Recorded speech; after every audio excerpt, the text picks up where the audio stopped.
This is crazy. Also, no electricity underground. That's what I would do. No electricity down there? Ooh, what? We're gonna be in the dark. Ooh. No Can flashes. you see bats? Will we see vampires? I I hope we stay Edward. I'll bite you.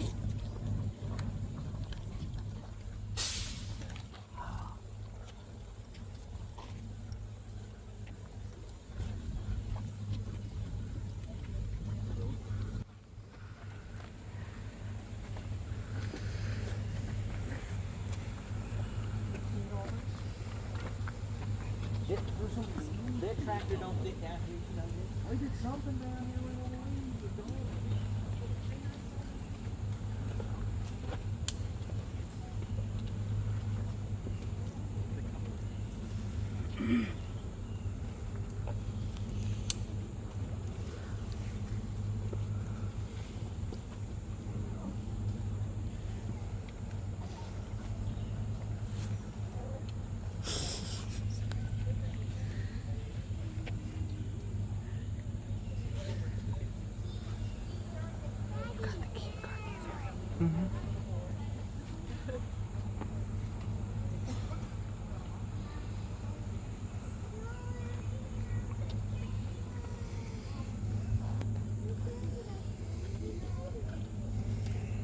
All right. Like I said back at the visitor center, we've got some more stuff we have to go over before we get in the cave. Most of this should be pretty obvious and kind of self-explanatory, so just make sure you guys are following along, following all the rules while we're in the cave, all that good stuff. Really hope I don't have to tell you this first bit. It's going to be kind of dark inside the cave. So watch where you guys are walking, use the handrails when we have them. Make sure we're staying on the trail while we're down there. It is going to be very obvious where we're supposed to be walking while we're down there. We are either going to be on a concrete sidewalk or metal steps the entire time. If you have to ever ask yourself if you were on the trail or not while we're in the cave, you are not on the trail. Very obvious where we're supposed to be. Like I said back at the visitor center, there's going to be some low spots, a few pretty narrow places, might be a little wet and slippery in a place or two as we're going through. Just be careful while we're walking through the cave today. Anybody 16 or younger, make sure we're sticking with the adults who brought you here today. About an arm's length away is as far as we want you being while we are underground. If you guys want to take any photos while we're in the cave, make sure our flashes are turned off before we go inside. That's going to go along with any other sorts of bright lights like flashlights or headlamps. We're not going to need them while we're down there. Once our eyes get adjusted to that dim lighting in the cave, those bright lights can be very disorienting. They can even trigger some serious medical issues in people. So try and keep all that stuff turned off while we're down there together. We're not going to litter in the cave. We're not going to take anything from the cave. We're not going to write on, mark, or touch the cave at all while we're down there. That's important no matter where we go, but especially important towards the end of our trip when we get to all the formations before we exit the cave. Those formations can be fragile enough to break, but more importantly, the oils and salts in our skin that we leave behind when we touch things discolor, damage, disrupt the growing process of those formations, basically kills them. We don't want to be the reason this part of the cave isn't getting prettier as time goes by, so just keep our hands to ourselves while we're down there. When we get back over to the lodge, we're going to walk across some black squishy mats. Those are going to clean our shoes from a fungal disease called white nose syndrome. It affects our bats here. We've had it for a little over a decade. We've lost over 90% of some of our bat species since it's been introduced. We don't want you guys taking that with you when we leave today, so we're going to clean our shoes off at the end of the tour. Everybody's getting a free government soul cleansing today. If we see any critters while we're down there, which I can guarantee you we will, we are going to leave them alone. This is their home, not ours. If they decide they don't want to leave you alone, in particular if a bat were to come in contact with you, let myself or Ranger Alex know. We'll have some more information to go over with you guys when you're done screaming if that were to happen. Last and most importantly, we want to make sure we're sticking together as a group while we're down there today. We've got two main ways of making that happen. First, pacing-wise, the slowest pace in the group is going to be up in the front with me. I'm not going to be running through the cave today. If you guys see me run, it is too late for you, unfortunately. So if you know that you're going to want that slower pace, whether you need to walk a little bit slower, more time for rest at our stops, whatever the case is, now is a very good time to get up towards the front of things. It is going to be slower up in the front. It is going to be faster in the back. There are going to be times when we get stretched out. Gaps will form. If you're going to be towards the back end of things, you will be expected to jump up and close those gaps, help keeping the group together. So it'll be slower paced up in the front, faster paced in the back. wanna be in Second the just front. deals with taking Front. pictures. We just want to be smart about things. Pictures are fine, like I said. When we're all gathered together like this, take all the photos you want. That's totally fine. While we're moving through the cave, if we're keeping up with the people in front of us, we can stop real quick, snap a photo or two, catch back up with them after we're done doing that. If there is a gap between you and the people in front of you, if you cannot see the people in front of you while we're going through the cave, time to put the phone down for a little bit, do some catching up. Once we get back with the rest of the group, we can start taking those photos again. Like I said, really want to make sure we're sticking together as best as we can. Not only is the tour going to be more enjoyable if we do that, it's also a safety concern. You guys are my line of communication back to Alex. You're his line up to me. If we can't get a hold of each other for some reason and something were to happen while we're in the cave, little things can turn to big things very quickly. So just keep that in mind while we're down there together. Any questions about anything before we head on in? All right. You guys ready to go see some cave? Yeah. Let's get going. I can't believe you're gonna walk like an old man. I want to be in the front.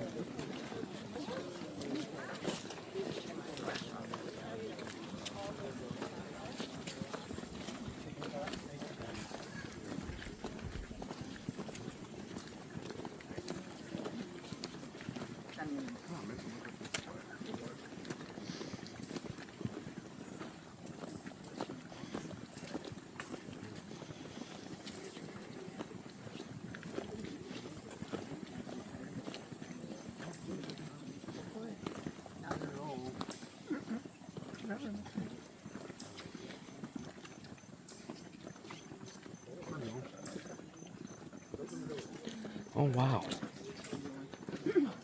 Are you starting the counting, Molly? 1, 2, 3, 4, 5, 6, 7, 8, 9, 10, 11, 12, 13. You're seriously counting the steps? I think I gotta go pee, Molly. Oh, please don't. I don't want to go pee, but pee anxiety, it's a thing.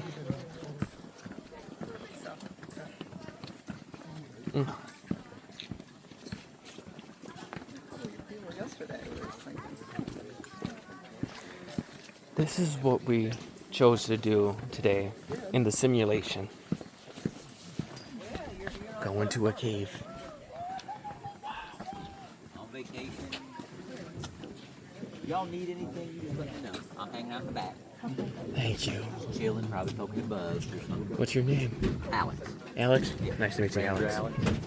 Yeah, I respond to many things down there. My name is Ovid. Help, make style. Oh my god. Oh wow. This is scary. It's cold.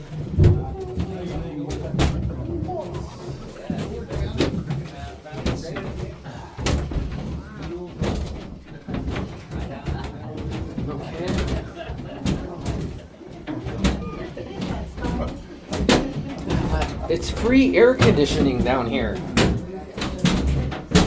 Wow, Mother Nature. Wow.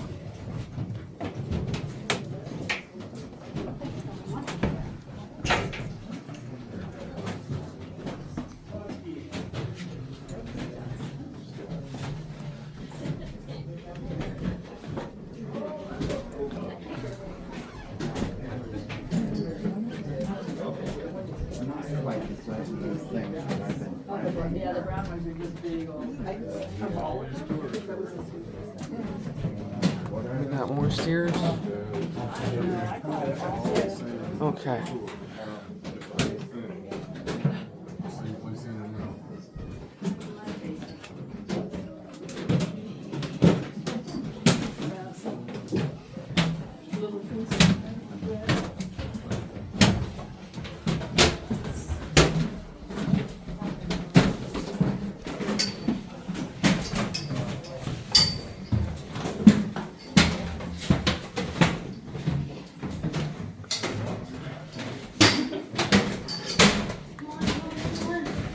I'm coming. Okay. Wow. Oh, this is beautiful. Faster! Okay. We're the slow pokes in the front. Well, they're not slow if you walk fast.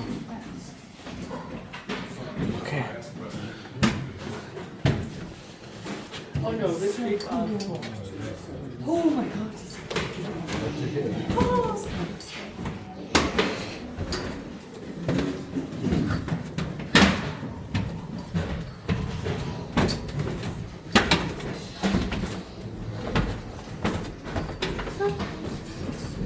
Oh my god. Oh wow. Swap the music in. Okay.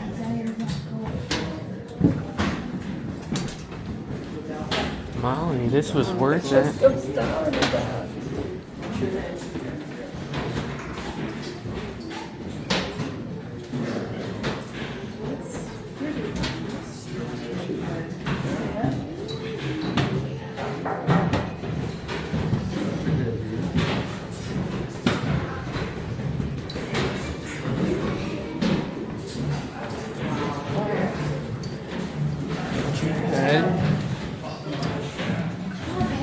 I'll be all wet.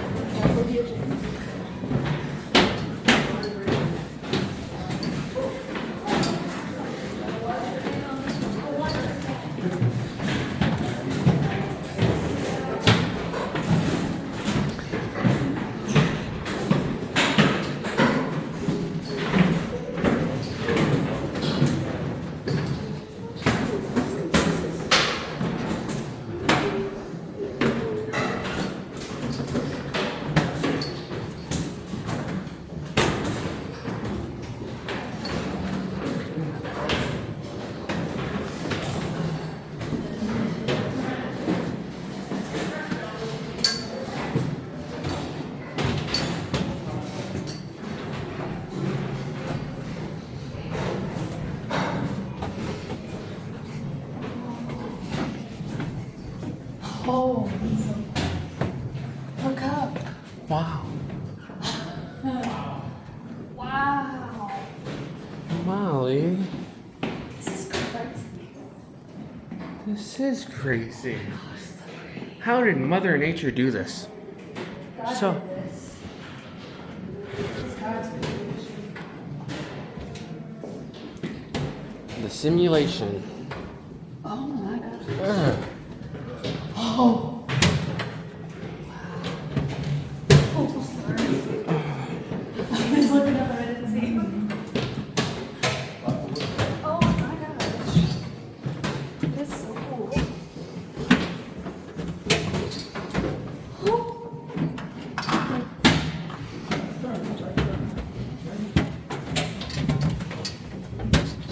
Not be able to get through there. It's kind of tight.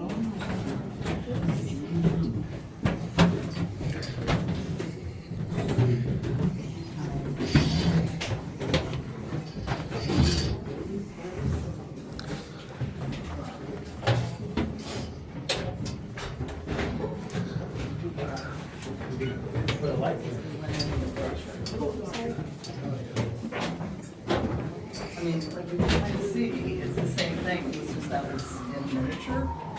Like how the water was forming it.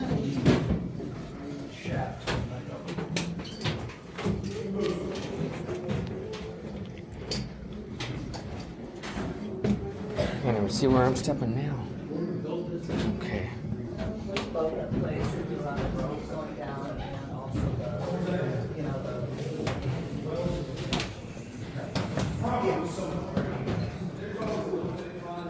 Is there a step there?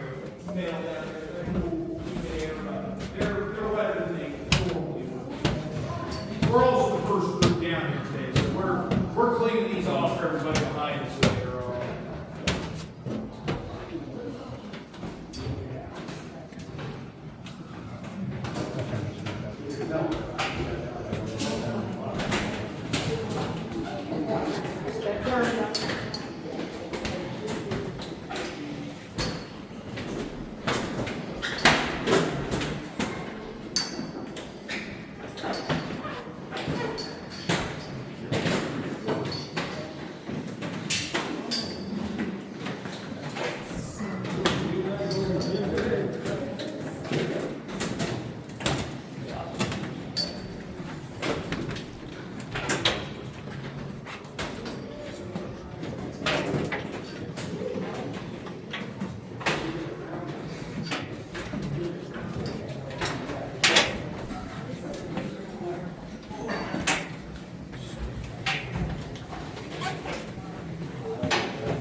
turn the lights on. Go back up the stairs. Turn it up.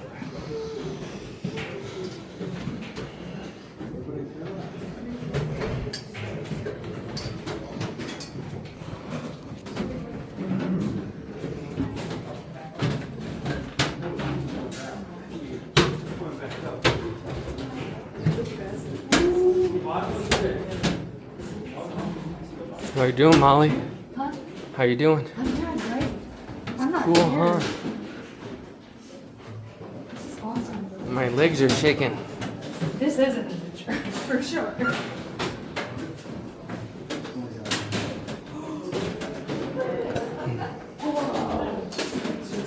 Halfway.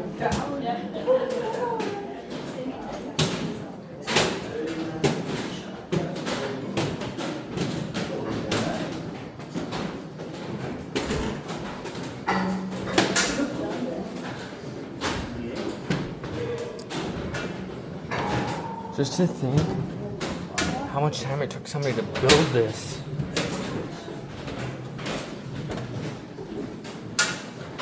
Oh.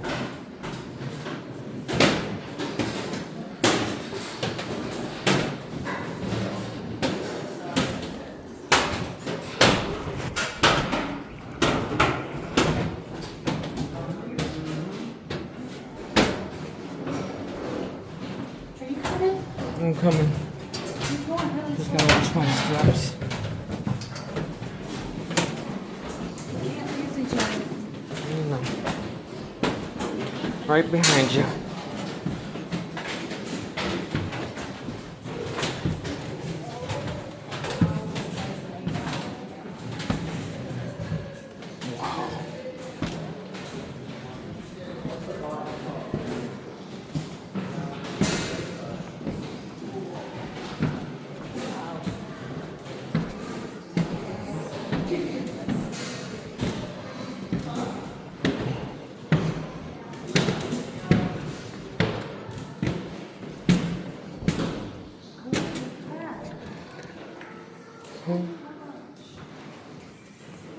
Wow.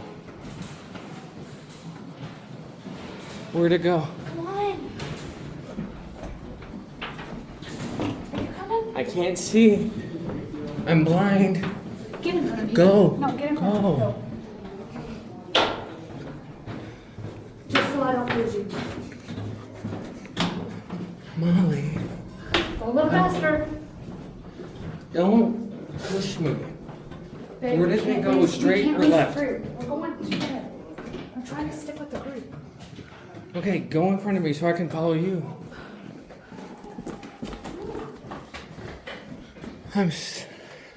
Wow. Okay.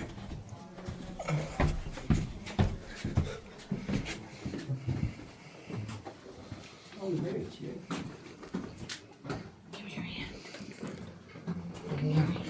Hold on, I need to be able to maintain my balance.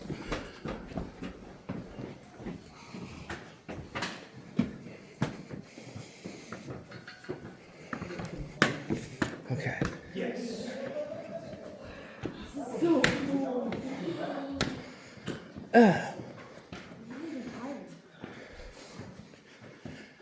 Is your soda up here?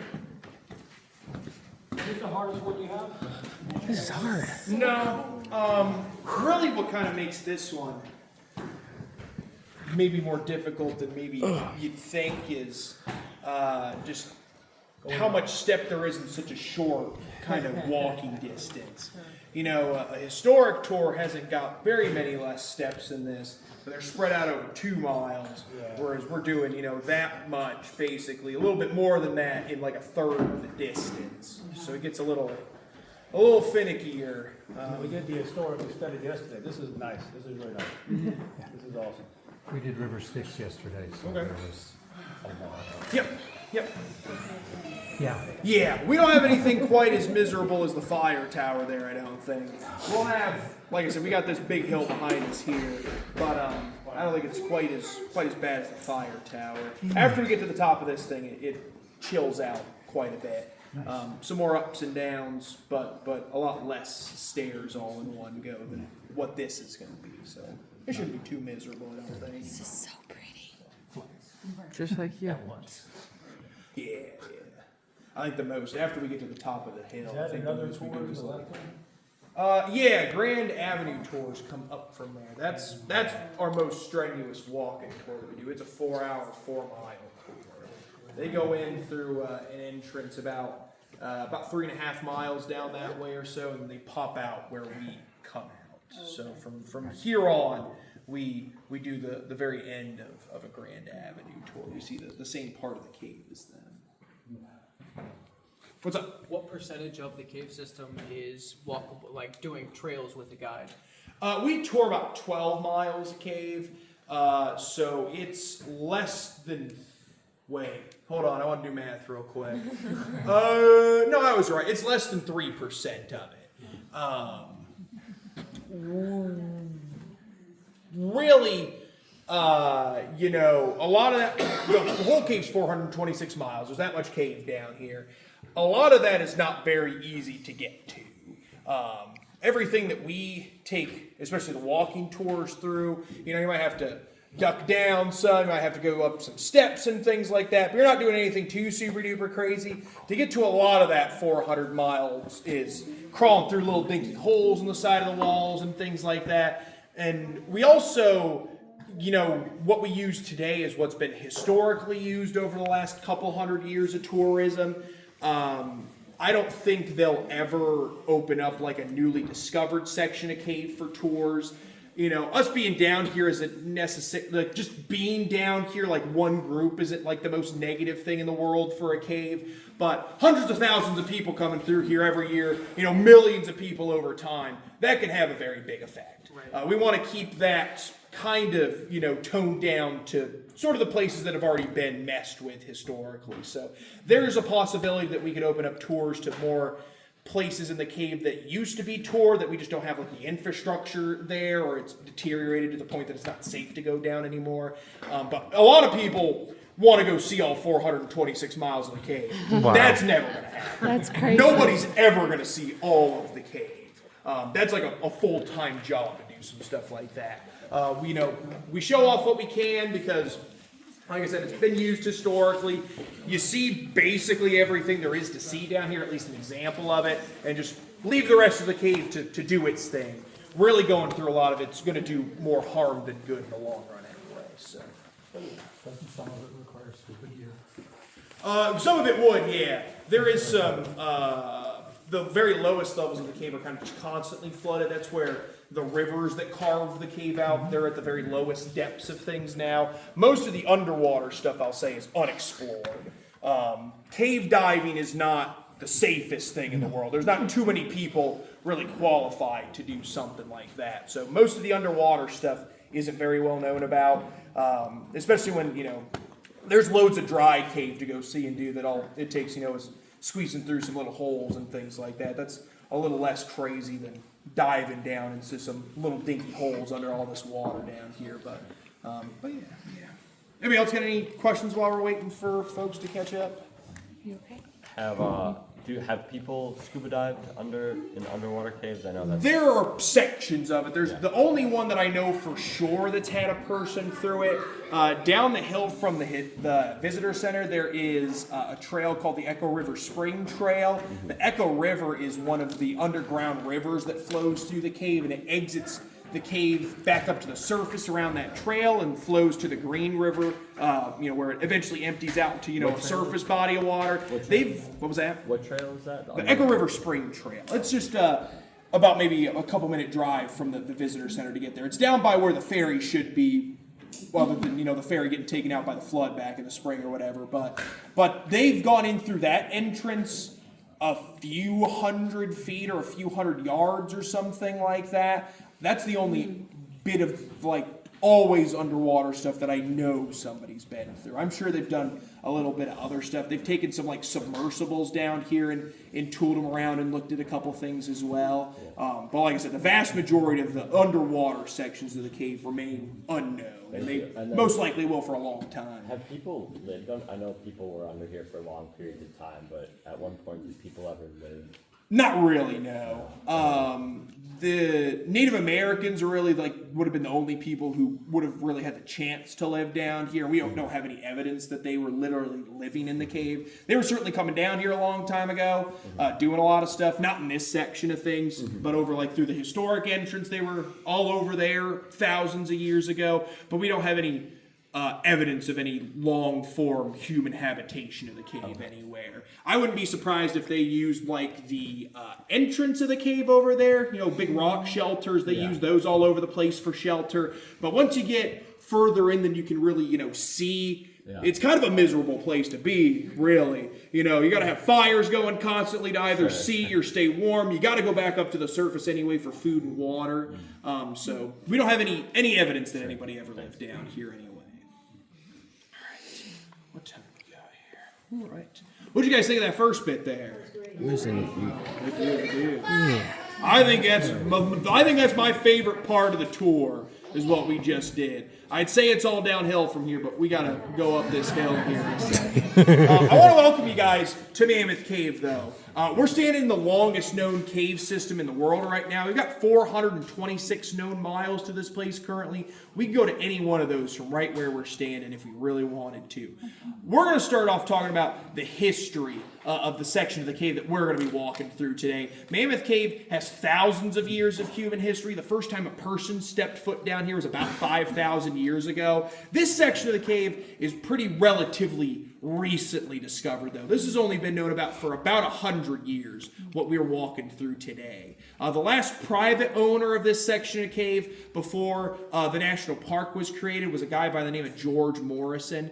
He was from Ohio originally, came down here to try and strike it rich in the oil business, drilled a bunch of wells down here, came up dry every time, got a nickname from one of the local newspapers, Dry Hole George, because of all that. Kind of embarrassing, he was about ready to call it quits and get out of town, but before he left, whether, maybe he had a friend or if he maybe just wanted to, he came on a tour here at Mammoth Cave in the late 19-teens. By the time George was here, tourism had already been going on for about 100 years in the cave. The first tours were in 1816. So he went on a tour down here, hopefully enjoyed the cave, but what really caught his eye was all the people that were going down here on these tours. He figured if he could get in on this caving thing, he could make himself a lot of money.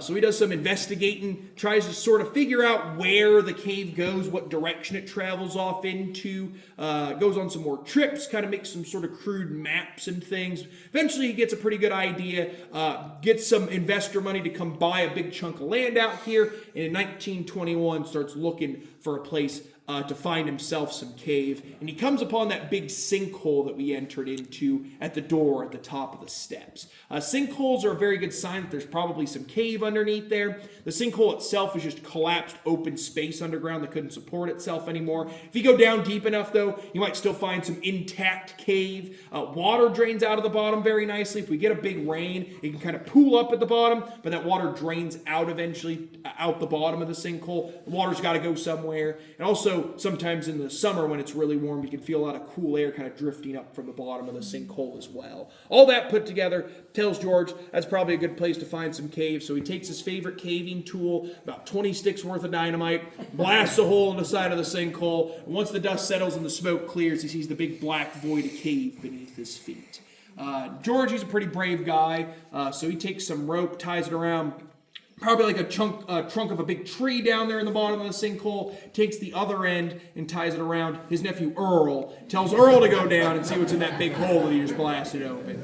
Earl winds up bringing his World War I buddy Carl along with him, and what took us, maybe about 15 minutes or so to get down in here, took Carl and Earl about 2 weeks to traverse all those big vertical shafts that we just went down. They would go as far as they could with the rope that they had, run out of rope eventually, run back up to the surface to get more rope, rinse and repeat until eventually they pop down in this room that we're standing in right now. And they've got some options. There's a lot of different ways in and out of this room. Generally, though, they start investigating kind of back in this direction, looking for some more cave. back down this way, they start seeing some stuff that looks pretty familiar to them. Some stuff that you would see on one of those Mammoth Cave tours at the time. They even see some signatures from some of the Mammoth Cave guides that they knew about down in this direction. So they put all the pieces together. They figured they blasted themselves a new entrance into Mammoth Cave. So they built a big set of wooden steps up the vertical shafts here, slap a door out on the entrance, put a hotel up on the surface,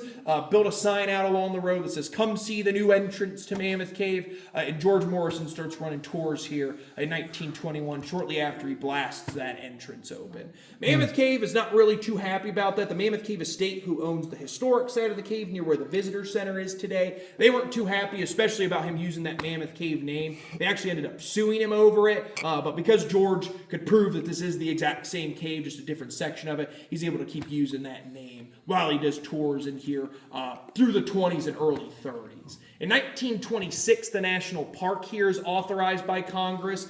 Kentucky is put in charge of purchasing the land for creation of the park. Georgia's section of things is one of the really big ones that they wanted included into the park. And when they came to George, he wasn't really too willing to sell. He asked for a stupid amount of money, way more than they were ever going to pay him. He was just making way too much money doing cave tours. He wasn't really in on the big national park thing. He didn't want to sell. So folks said they'd be back in a few years later. Maybe he's willing to make a deal eventually. And then they come and knock it again in the early 30s. 1929, though, in the meantime, the Depression starts. Everybody's down on hard times. People don't have nearly the amount of money to come out here, go on a cave tour in the middle of nowhere anymore. So George's visitation takes a hit. He's down on some hard times as well. He's willing to strike up a deal, ends up settling for almost $300,000 for his cave down here and his land up on the surface. So that's how we're able to go do what we're doing here today.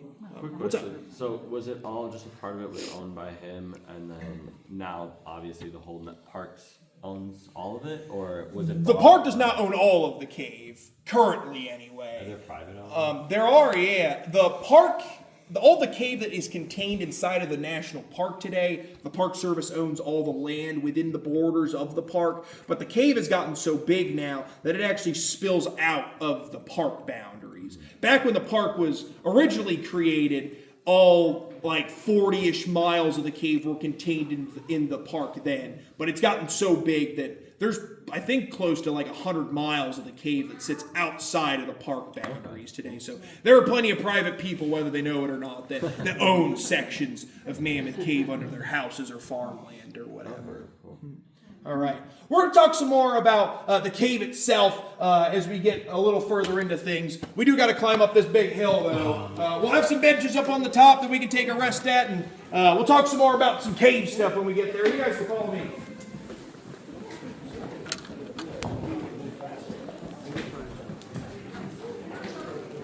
I wonder if that's what you were doing.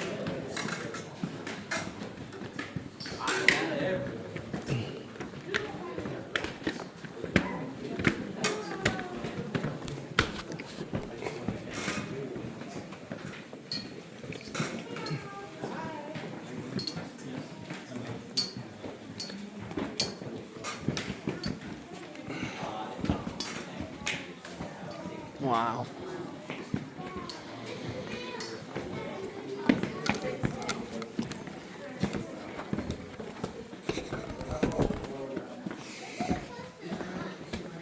Very fitting to wear the cowboy boots.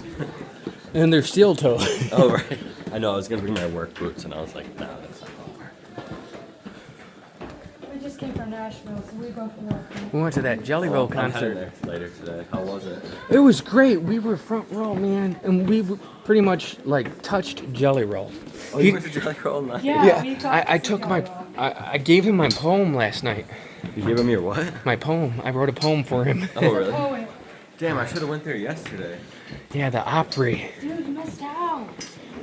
Alex Warren was there? Yeah. Oh my I got god. all the, yeah. We'll see some music. There's always music. Yeah, it was so It loud. was so fun though. Yeah. It was so worth it. Where did he play? At the Opry. Oh, I got the video on YouTube. So good. And I got it in high quality video, like I'm doing right now. I paid so much money for this phone. I'm like, I'm getting my money's worth. I'm gonna record everything with it.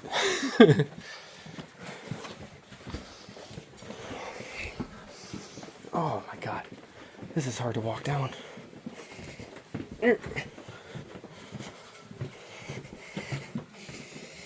Wow.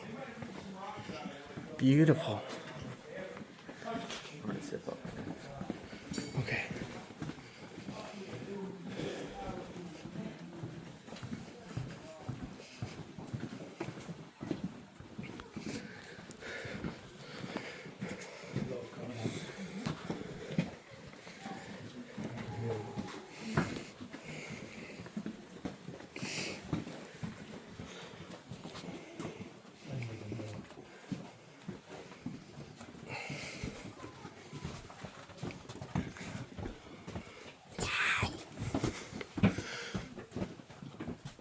Holy cow.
Crazy.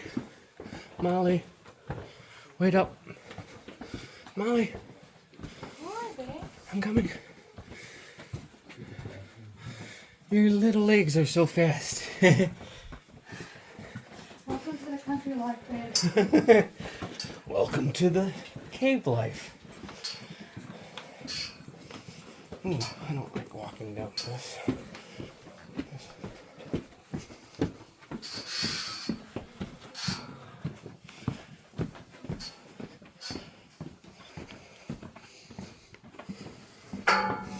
Okay.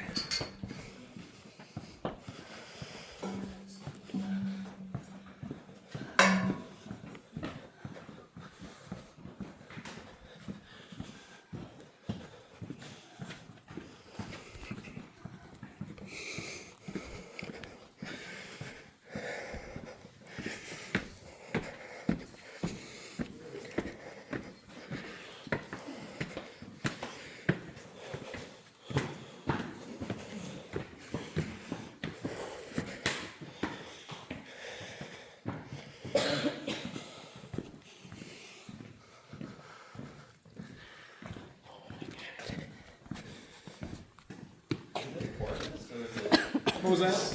Why is it so flat? We can talk about that later. It's natural though.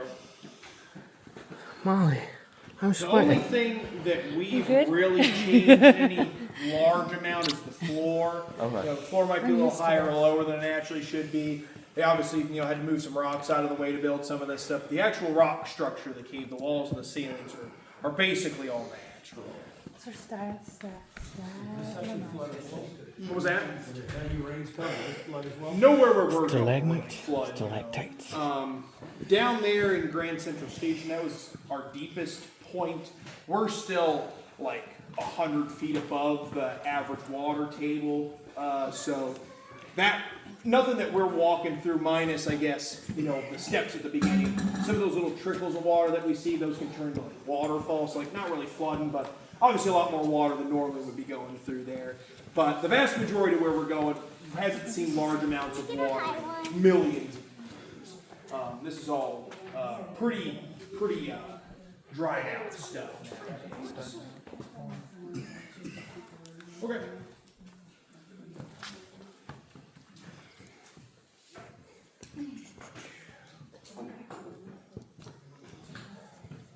how much of it was naturally created by just like sinkholes, and then how much of it do you think was like carved out? Humans didn't make any of the cave. Oh, So okay. the only Besides thing just that the humans entrances, made yeah. are like there's some entrances. Like we're going in and out of two Yeah. man-made entrances. The only part that was actually human made though was the part between the doors that we walked down. Like the Later on, we'll get just kind of a concrete bunker that we'll walk out of. That was blasted open, but all of this was carved out by water. Everything that we're seeing in the cave itself. We'll talk some more about that once everybody else gets up in here too. Is there any natural springs that are like connected to the cave system? Where those rivers exit out to the surface, those are technically springs. Springs are just anywhere where water goes, from underground to up on the surface. There are some like aquifers and stuff around here, and passageways can maybe be kind of infected by some stuff like that. Like, some of the drips of water that we're seeing, some of them can totally dry out if we don't have a lot of rain. Others constantly flow, it's kind of varied on how much rain we get up on the surface. Some of those would be attached to some sort of water, further up above somewhere. Because this all used to be like the delta, like the ocean at one point.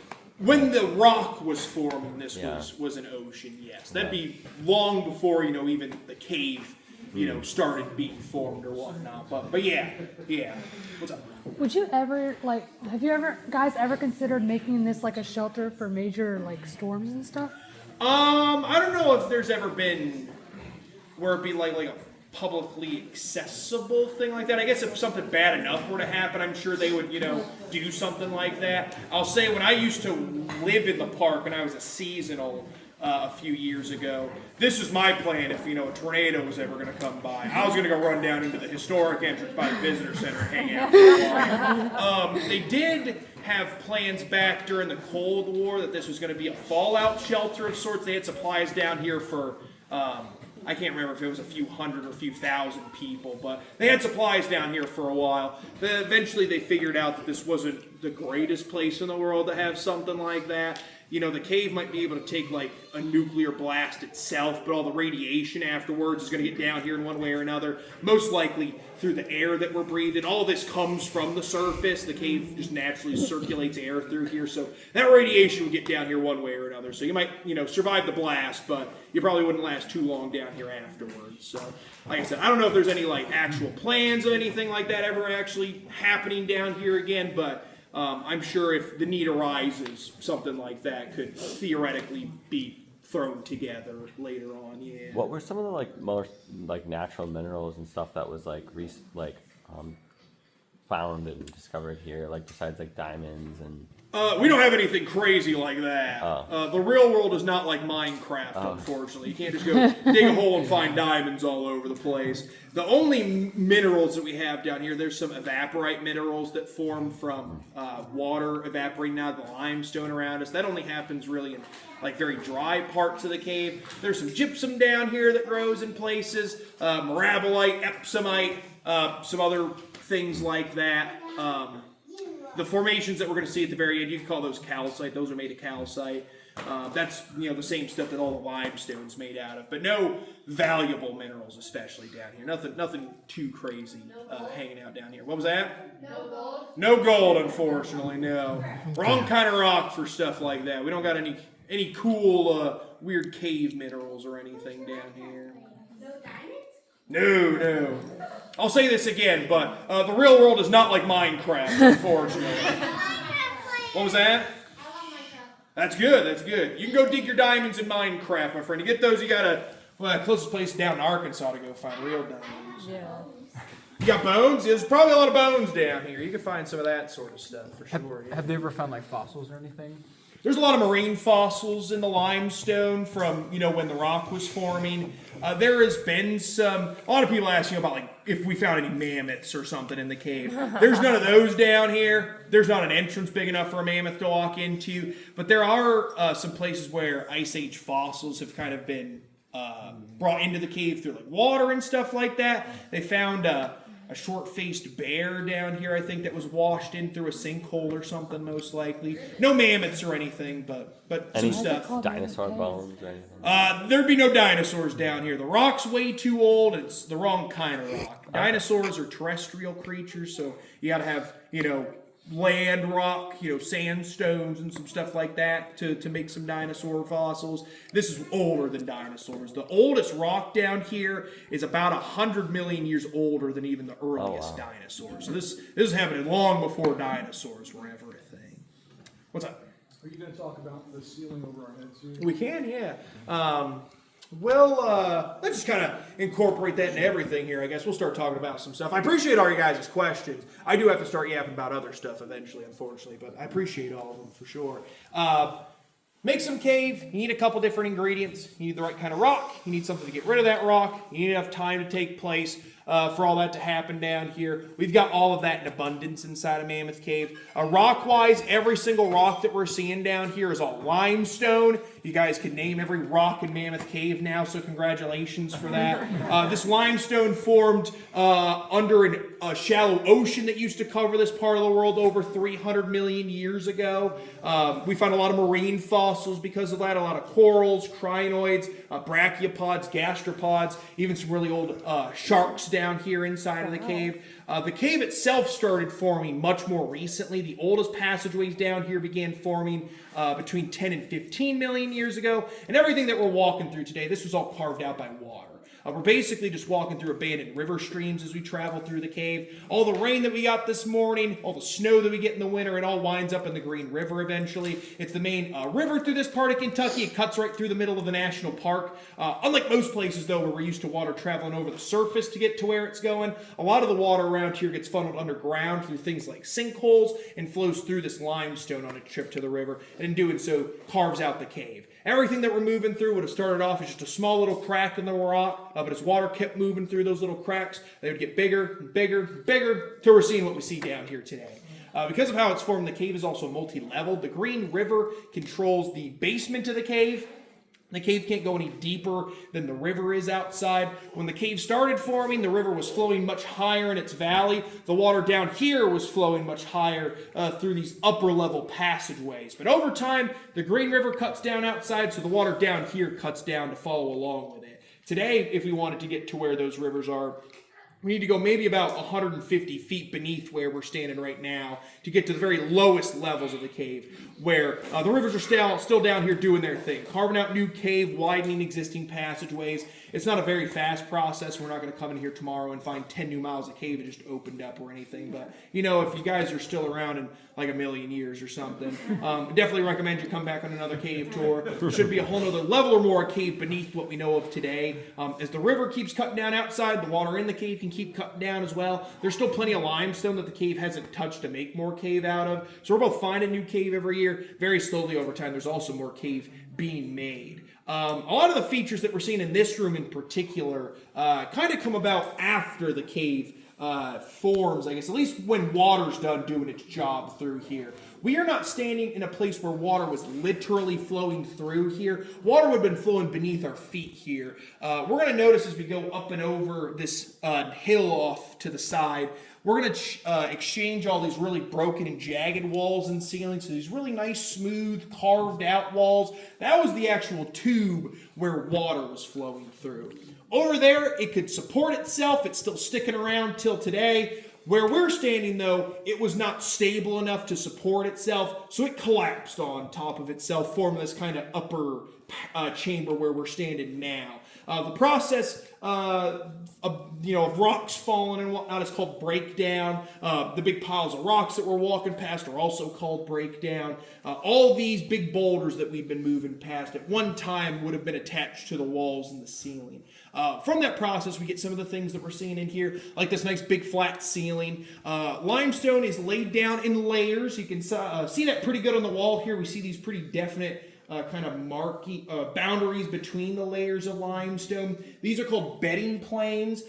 Bedding planes are kind of a natural weak spot in the rock. So if the rock is going to snap and break, it's going to snap along one of those bedding planes. And generally, sedimentary rocks like limestone are laid down flat. So the layers themselves are flat as well. All we're seeing up here on the ceiling is just the bottommost part of the bottom layer of limestone that can hold the rest of the cave up above us. The layer is going to change as we keep going through here. We can even see, as the walls get a little narrower over there, there's a thinner bed of limestone that can hold the rest of things up, and then it skips back up to the same one that we're standing under right now. The layer of limestone will change as we keep going through, but these flat ceilings will be a pretty common sight for some of the rest of our tour. Cool. What's up, my friend? Were we up there? No, we were, I guess kind of technically. We weren't literally on top of us right now. But like when we were driving over here, we were driving over top of parts of the cave and stuff like that, yeah. We came into the cave kind of over there or something like that. I think I got my directions right. Something like that. Somewhere over in this general directions where we entered the cave earlier. And we won't literally drive over top of us as we're leaving, but we'll drive pretty close to, some stuff that's kind of on top of us right now. All right. You guys probably expected to see a lot of formations and things like that down here into the cave. We really haven't seen very much of that so far today. We got a couple kind of teasers for stuff up here on the ceiling now. We're going to see thousands of them at the very end of our tour here today. We're going to stop just a bit before them, talk about those formations, how they form, why we don't see them all over the place like maybe we expect to see down here. We'll go over some logistics for the side trip towards the end of things here as well. But if you guys are ready, we'll keep on moving further. Here we go. I'm so sorry.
That happens after water's done doing its thing.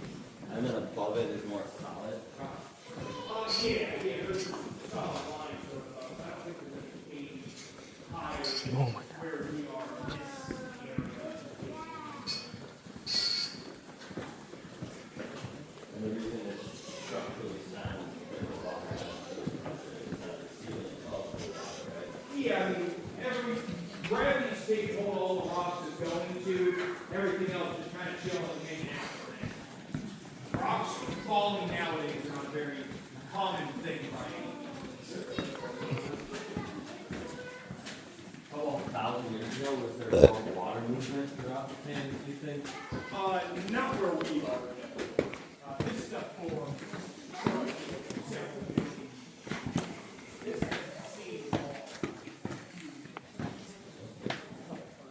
The lower levels are still in there. There's plenty of water down there.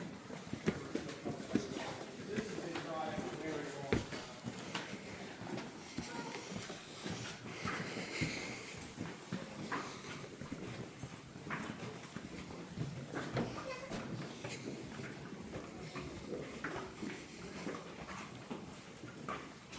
So you said it's been dry for a long time? But there's still the humidity? So it's not completely dry, it's just... There's not more moving through. Humidity in the air is not going to necessarily affect the cave very much. It kind of changes in the cave that'll make things move around and start to fall. Temperature's basically the same, there's not, moving water coming through here, there's not a whole lot of wind traveling through the cave to move stuff around. Objects at rest tend to stay at rest and all that stuff. So nothing's changing. The rocks have no reason to change. And what parts of the cave in the back usually like Not where we go. They don't really want to hang out with us.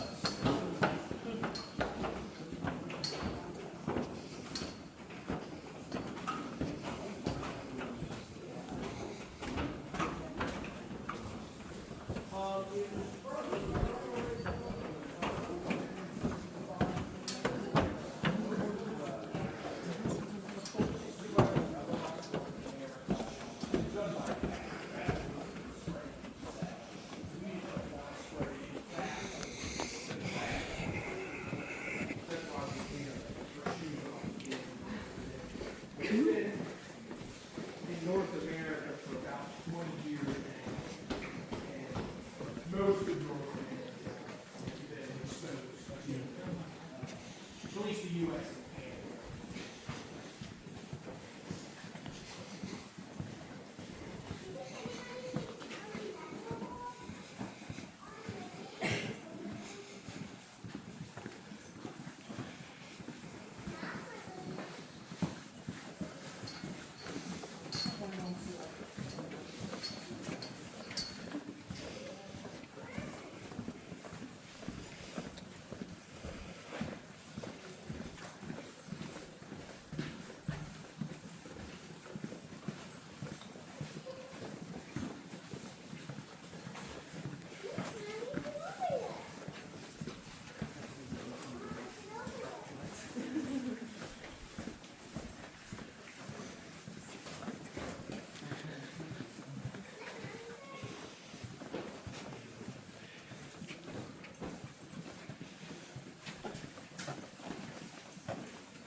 Yeah, over in the historic section, that mostly, came from either, Native Americans being down here a long time, or, Molly, hold the camera. hundreds of years of lanterns Just being hold down here too. This has only been known about for, like I said, about 100 years, and most of that, this has been electrically lit. There wasn't a whole lot of lantern use in here through time. Certainly a lot more of it over in the the historical setting. So you see a lot more. Got a TikTok. Especially places where gypsum is, and gypsum's really good at soaking up all the smoke and soot from things like that. You see places where they might have been throwing like torches and things like that to light up those real big rooms too. We don't see a whole lot of that over here just because there wasn't a whole lot of it going on before the park became a thing, I guess.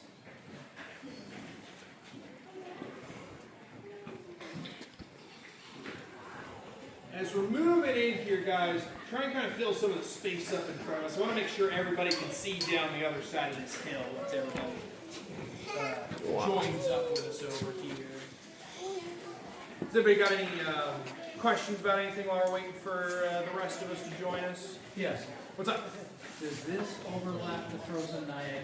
It does, yeah. That's what I thought. I wanted The to very confirm. end, all these formations, that's what the Frozen Niagara tour goes and sees. They go out, they go in the entrance that we're leaving, go as far as the formations go, and they turn right around and just pop right back out. Thank you very much for confirming. Wow. What's up? What's all down this there? going on over there, like that red coloration? and Yeah, the spots? color is from dead Hello? algae that used to be living down here. You know, plants and stuff like that shouldn't be down here because it's totally dark naturally. But the old lighting system that they had down here, that stuff was pretty prevalent to grow. Basically, from what I've been told anyway, most of this stuff was lit up with like, you know, fluorescent tube lights and things like that. It was lit up like a Walmart. And those fluorescent lights put off a lot of heat and energy, enough that stuff like that, algae can, you know, take foothold in places where it really shouldn't be. The circles that we're seeing are places where they like scraped or took all the algae off and then put some sort of like treatment on there to see if it would grow back or not. The best way they figured to keep it from growing down here, though, was just to change all the lights. So most of the lights down here are all LEDs now. We also see a lot of like orange and yellow lights and stuff like that. Those wavelengths of light are supposed to help mitigate algae growth down here. We still see a little bit of it, but a lot less than what there used to be, from what I've been told. What's up? How many feet did we descend on that first? What was that? How many feet did we descend on that first? That first room that we were in, we were 250 feet underground. We didn't literally descend that much, I guess, because we kind of went underneath that hillside that the sinkhole was made into. But that room, Grand Central Station, the first stop we made, that was 250 feet underground. That was our lowest spot. What's up? Is there active science that's going on in the cave system? There's always stuff going on down here, yeah. I couldn't tell you exactly what any like particular person is doing right now, but there's always like different, you know, scientific equipment down here. There's a lot of like weather stations monitoring, you know, how the environment of the cave changes, you know, throughout the year and us being down here and stuff like that. They do archaeological work in places in the cave.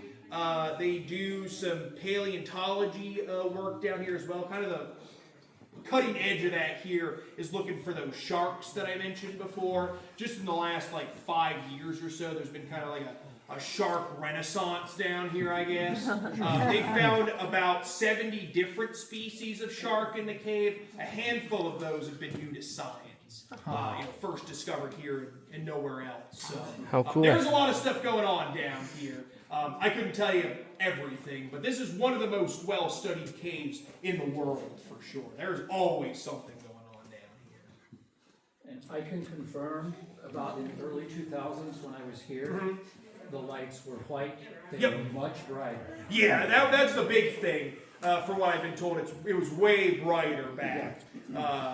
You know, being able to see down here is good, but there is, I think, a such thing as too much light. I think, like I said, if you light this place up like a Walmart, I think that kind of takes some of the mystique away from the cave. It is supposed to be, you know, a kind of dark place, so you don't want to ruin that too much. You just want enough light to be able to see stuff down here and to be able to travel through here for sure.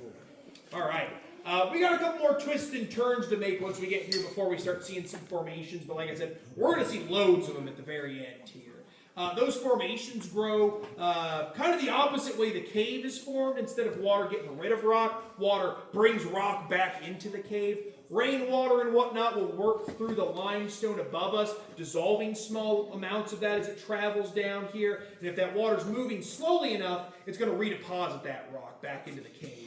If it's a little drop of water hanging out up on the ceiling, that'll build down and form a stalactite. If it falls down to the ground and builds up from the floor, those are stalagmites. If a stalactite and a stalagmite meet in the middle, we call those a column.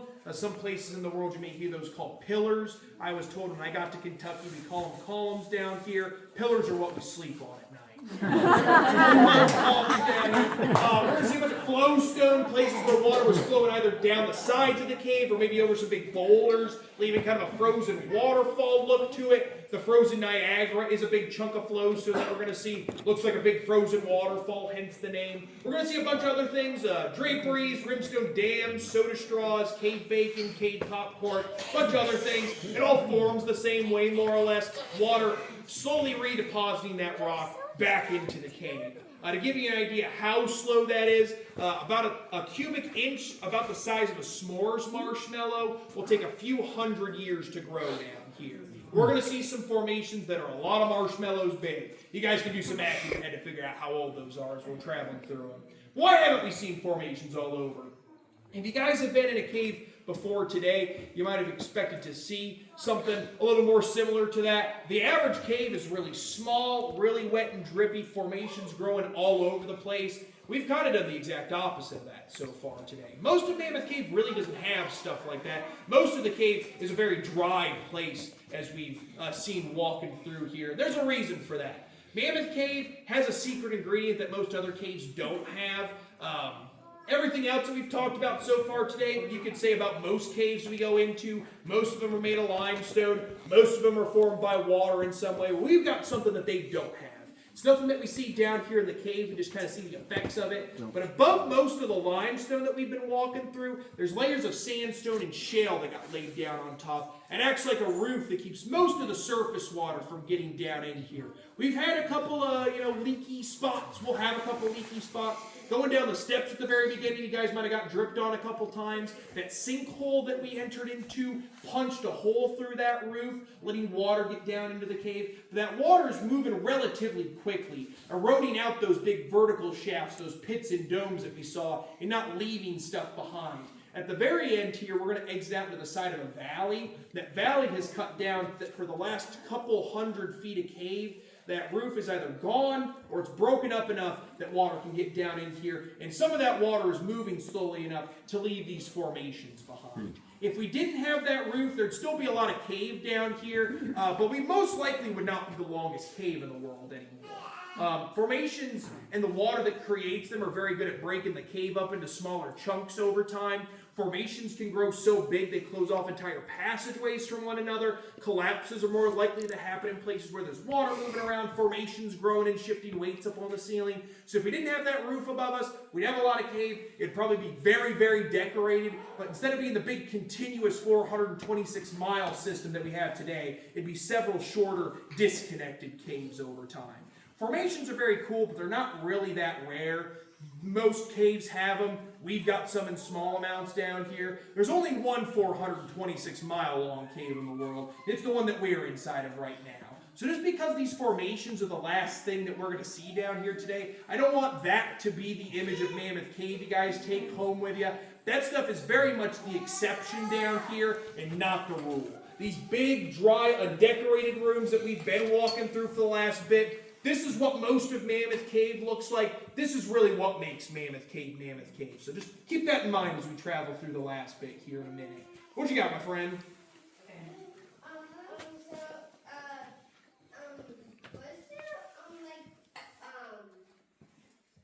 Is it going to be those things on the ground?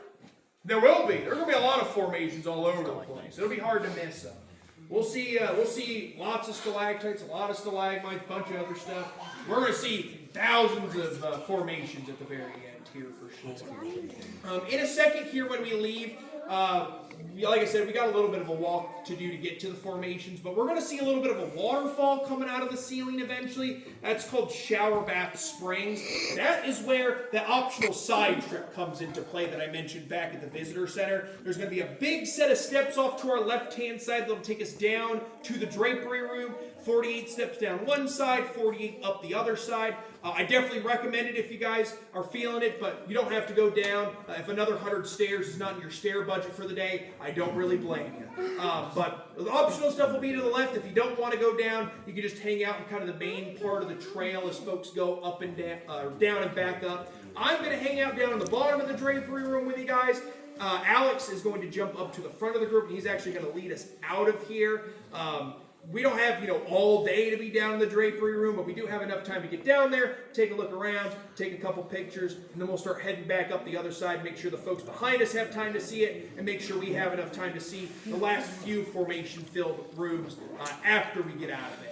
Eventually, we're going to pop out of a different entrance. We're going to get back on those buses, and they're going to drop us off over at the Lodge building when all's said and done. This is going to be our last time down here together today. I hope you guys have had a good time so far. Hopefully, you've learned some stuff along the way. Most importantly, though, I just hope that we have more of an appreciation for this place now that we spent some time down here together. This is a very cool place that we find ourselves. We're not just a national park. We're not just the longest cave in the world. We're a World Heritage Site. We're an International Biosphere Reserve. We're an International Dark Sky Park up on the surface. Not too many places on or below the face of the earth with all those accolades to them. And we're in one right now, and I think that's pretty neat. If you guys have had a good time and can, definitely come back and see us again. There's a lot more cave to see, a lot of stuff to do up on the surface too, and it's not threatening to rain all day. If a couple hours underground is going to be enough for you for the rest of your life, that's okay too. Thankfully for us, you got 432 other national park sites to go see and enjoy. Most of them have absolutely nothing to do with caves. Not really sure what they talk about those places. There's lots of cool stuff to go see. So if you guys don't want to come back here, go visit our other national parks. But again, up here when we get to the waterfall, the big set of steps is the optional stuff to the left. If you don't want to do the optional bit, don't go down the big set of stairs. If you've got some more questions, I'll try and answer some of those as we're going through. But if not, you guys just head out. Thank you for coming down here today. Have a great rest of your day. Safe travels wherever you guys go to next. Let's go finish this thing off. Are you going to want to go down? I want to. I want to see it. We got to go down it? That's so many stairs. Molly, I'm dripping wet right now. I'm soaking wet. Okay. Sorry. Molly.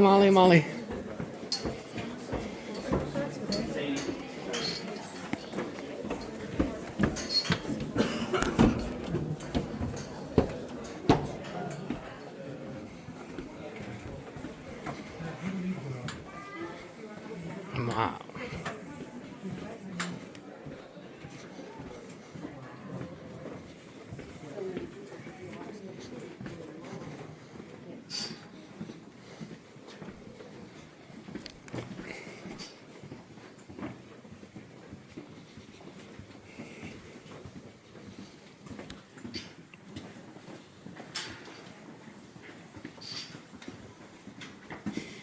This is pretty cool. Crazy. That's insane, everybody. Careful your head. Thank you. You're tall. I noticed that.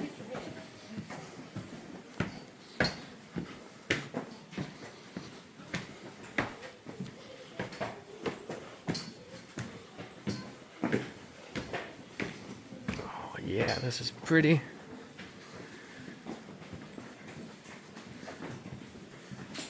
So beautiful. Wee.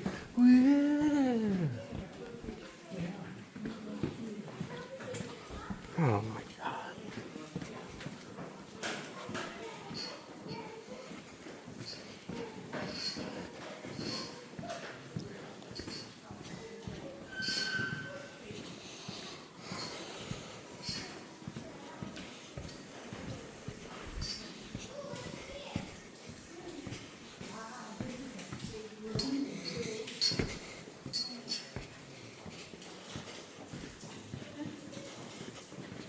Wow, this is pretty. Molly. Molly. Look at that.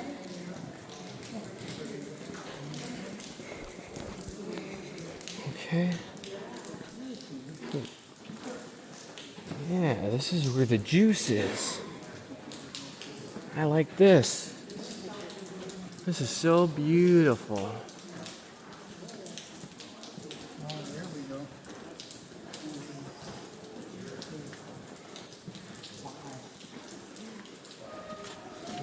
Is there gonna be an elevator down there? Molly? How old are you again? I'm kidding.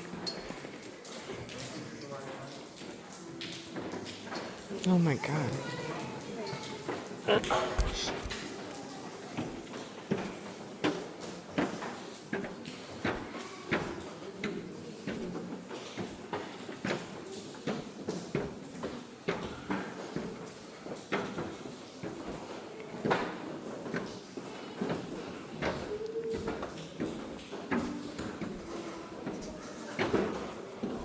Once you guys get back up to the top, just hang out for Alex. Once he gets up there, we'll start leaving sound. Perfect.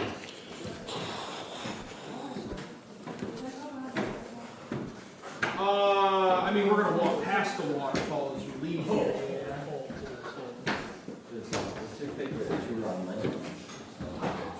I don't know if I have a favorite tour. If you've done this one, historic tours, the next one, those are our two most popular. Those are definitely the two most important ones to do.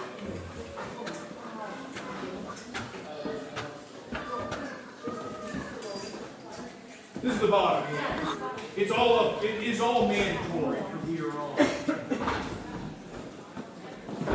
Molly? Wait for me, Molly. Molly. Molly. I'm just wait for me. Give me a couple seconds.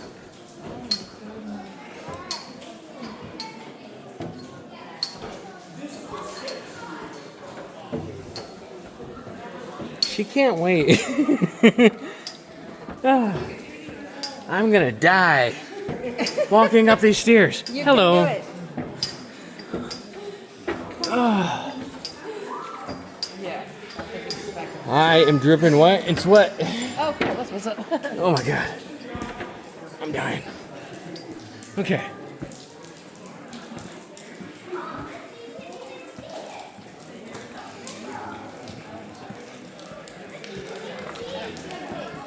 Do we wait here? Yeah, we're supposed to wait here for Alex. Why do you act like you're so old? Huh? You're only 35. Why do you act like you're old? Open this up for us. I'm super old. It's gonna open up that way. Do I need to move? Go. I need to move. You care. I don't want to fall. You ain't gonna fall.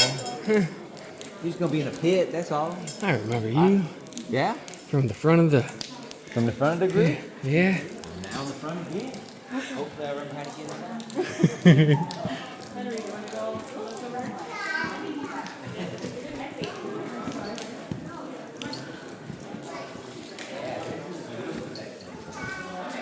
Wow.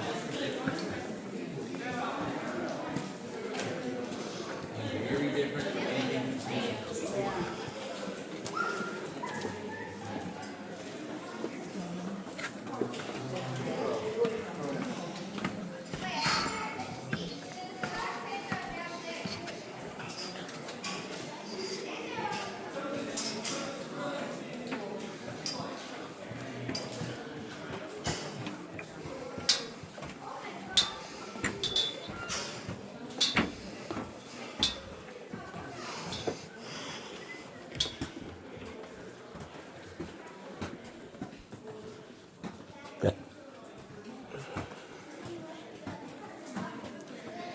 Oh, wow. What, a cricket? Oh, you ain't seen nothing yet. You're a spelunker. Huh? You're a spelunker? Small one, you're saying? That's what it's called, right? Spelunking. What? A spelunking. Yeah. What are you talking about? That's the word for cave dwelling. Little baby Going, cricket. right? No, it's not. What is it? It's not that. Trust me. Are you sure? You ain't Yes. seen nothing yet. I'm on camera, Yeah. so Do y'all like if it's not the bugs? word, Well, just know that they're everywhere. cave is spelunking. Tell us about No, what is it? These not cave that. crickets. There was a canary in the cave. You want that? Here, I got you. Trust me, you're gonna see nothing. The camel cricket. What? The dewdrop crickets. Oh, You ever see them all? No, I've seen it. Yeah. That's all. Yeah, you saw some of the big chunky ones at the entrance. Those are camelback crickets, little stripy ones. Yeah. Okay. Cave crickets, these are cave specialized. Doesn't mean they stay in the cave forever. Hello, everybody. They actually go back out onto the surface to like eat detritus and vegetables. So they're the cleanup crew. They do that at night. They come down here in the morning before sunrise, and they just poop everywhere. You'll see the rocks. If you're looking at the rocks, they get kind of brownish or discolored. Cricket poop. And that feeds microbiome. The crickets lay their eggs here, and beetles feed on those eggs. They're a very important species for the overall health and well-being of the cave ecosystem.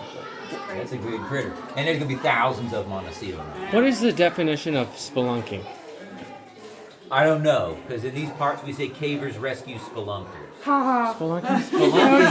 Spelunking's going to get you in trouble. Yeah. Caving is very systematic. Yeah. Caving? When we cave, we've got call-out procedures. People know where you're going to be. You cave in groups of 4, never less. I don't know what the term means. I'm just wondering. Putting your body where nobody's been before. Okay. Okay. Probably under the Told you. I don't know. Find you some crickets. I just remember the word from school, and I'm old, and I'm a millennial, and my bones are starting to cave in. 35? He's only 30. Ah. Yeah. How old are you? How old am I? Yeah. 39. You old man. Hey, last year in my 30s. You're about to hit that 40. I crowd surfed for the first time last week. Crowd surfed? Yeah. Dude, I saw that at a Marilyn Manson concert. They do that stuff. Well, I saw Manson last week. You did? Yeah. I saw him in Detroit. Yes. Slayer, man, they brought the frickin' house down on Thursday. Holy smokes, I've never been rocked. I have a picture with Manson in Sioux City, South Dakota. Yeah, it was a little disappointing. Did the He's so VIP. close enough now, and, he did sing beautiful. He's old now. He's getting old. Yeah. George, you're taking on a boat ride. Oh my God. On this part of it. How fall? Oh my God, that's so pretty. I don't want to drop my phone That's a down lake. there. Well, you remember the little metal gate that you saw back around the corner? You drop down there, you go down some sketchy ladders, and you'll end up down there. I mean, they're literally just ladders tied together. Yes. I mean, you're Wow. but you can't sneak down there and somebody not know, because you'll come out covered. I mean, it's just like a Oh my God. So every once in a while, we do the crawling point, right? Where I put your helmet. The Earth can do this? Yeah, and every once in a while, we got It's amazing. Mother Nature. Wow. Get yourself together. Pretty amazing. Excuse me, I'm sorry. There's some science happening. Those are pie tins with dirt. That's Chipotle. And we studied the density of eggs being laid by the crickets. So those give us the fine area to see the density of their egg laying. Wow. Weird things happen. Science doesn't have to be complicated, right? Just has to be systematic. Excuse me, we'll get out of your way. I wonder if any mermaids live in the lake. I can't stop looking at it.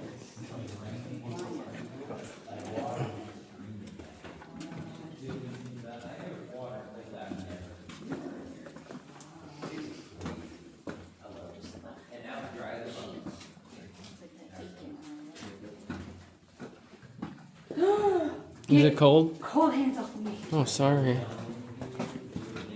It's from Mother Earth. Oh, I shouldn't be touching that. Establishment in New York, Club, the Rainbow Room. Crystal Lake, also from New York. You have a cool job, Frozen man. Niagara Falls from New York. Grand Central Station, New York. Are you picking up on a theme here? Yeah, he's marketing all of this to the people from the Northeast, the people who had the means to pay a premium to come. He was not an altruistic person. He was a commercial. Yeah. All this brown stuff, cricket poo. Yeah, there's a little baby one chilling. But just another. You ain't seen that before.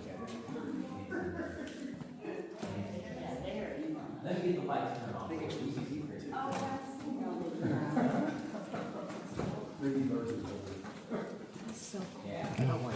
got plenty of them hanging around over here. And as you start to make your way along the wall,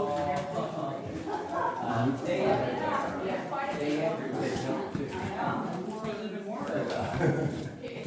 Molly. they'll start to move too. Yeah, they don't like the light. Molly's in a cave. We've done studies, right? We take little lasers, transects, and we project like a grid up on the ceiling, and we take a photo.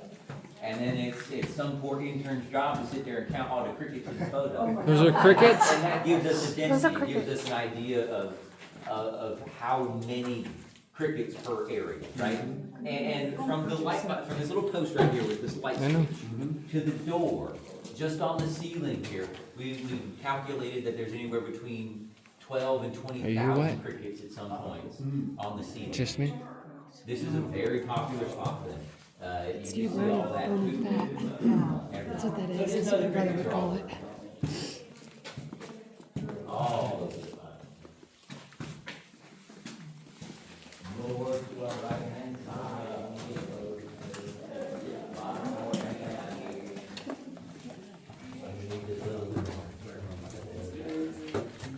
Wow.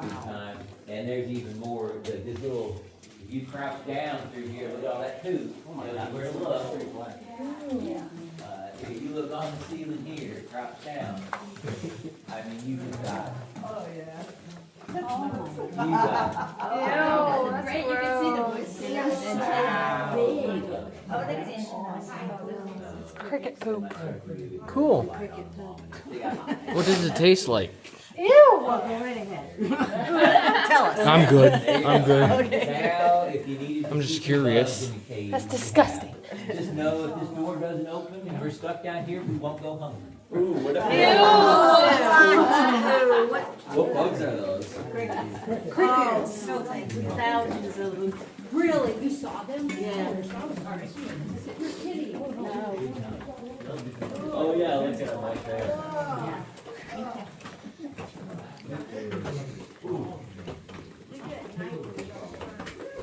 Well, they were eating good.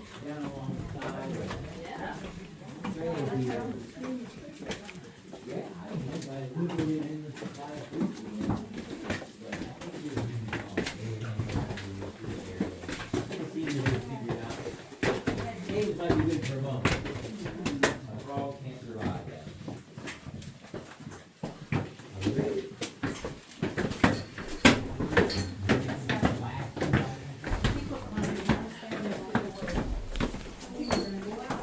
Wow. Is this the end? There's just. Way out.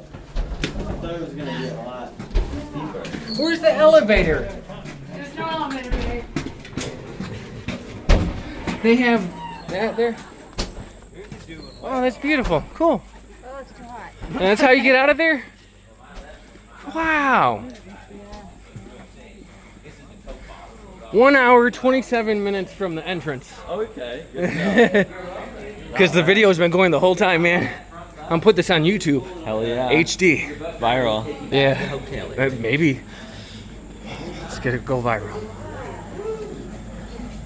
Damn. Subscribe to my channel. So where are you guys going now? We're going back to Louisville. Oh, is that where you guys live? Yeah, we went down to Nashville for the concert last night and Oh yeah. saw this on the way back and wanted to Oh yeah. hit up something to do. And now I'm soaking wet. Are you wet? No. I'm the only person wet. You're probably hot. Oh my Partied god. too hard last night. No, I didn't. I didn't No? drink or do anything. I did. I like barely slept. I drove from Wisconsin last night. Really? What part? Slept in Milwaukee. Okay, I'm originally from Rockford, Illinois. Oh, there you go. Yeah, go Bucks. So yeah, I drove like 10 hours this year. And I slept in my car. And then came here. Dang. Well, here it is. We're back on the freaking 1 hour, 28 minutes, That was 49 so cool. seconds. And I'm dead. You are And I'm not. soaking wet. You'll be all right. Look at me, record me. You're 35 years old. You're not that old. I'm pathetic. I need to get in shape, Molly, Well, before the wedding. let's keep on coming to Mammoth Cave and you'll get in shape fast. We're gonna get married in Mammoth Cave now. No, we're not. Changing our wedding venue to the No. bottom of that cave. No. No. Mm-hmm. No. Yeah? No. And you're gonna give me big kisses? No. No. That's a big no, babe. No. Maybe. We're getting married at a barn, in a barn.